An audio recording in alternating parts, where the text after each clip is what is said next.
I was raised in a Christian home.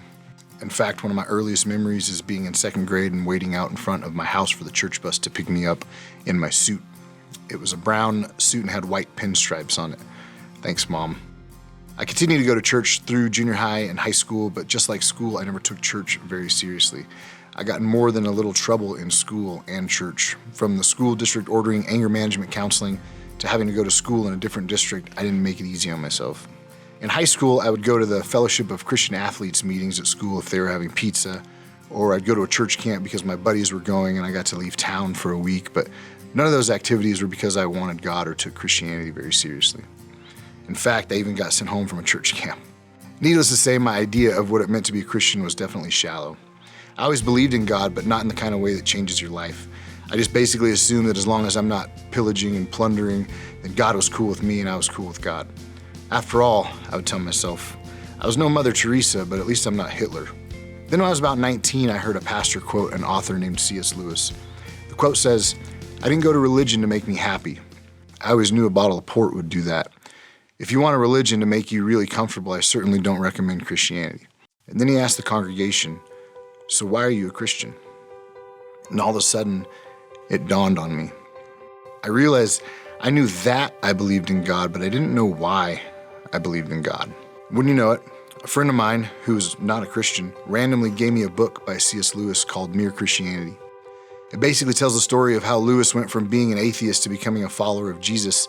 What makes the book so beautiful, though, is that it uses reason and intuition to show you why Christianity is more than just a bunch of do's and don'ts and the thought of a happy afterlife.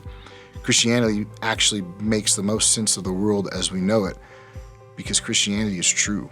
Needless to say, I devoured that book, and then another by Lewis, and then another.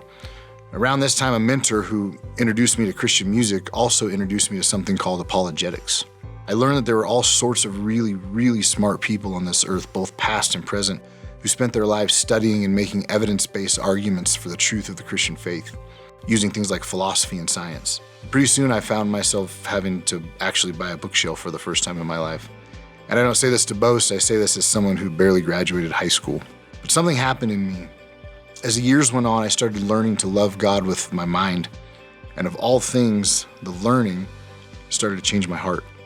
I even chose to go back to school to pursue my philosophy degree. Now I'm a 41-year-old junior in college. That's proof of God's existence right there. Jesus says in the book of Mark that we are to love the Lord your God with all your heart, and with all your soul, and with all your mind, and with all your strength.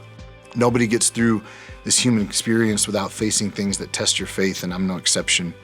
But where my heart has grown weak, my mind has been there to remind me of the reasons why I believe what I believe.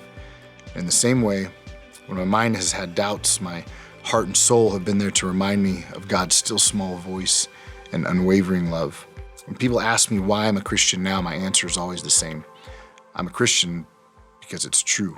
One of my favorite quotes by C.S. Lewis sums it up better than I ever could. I believe in Christianity as I believe the sun has risen, not only because I see it, but because by it, I see everything else.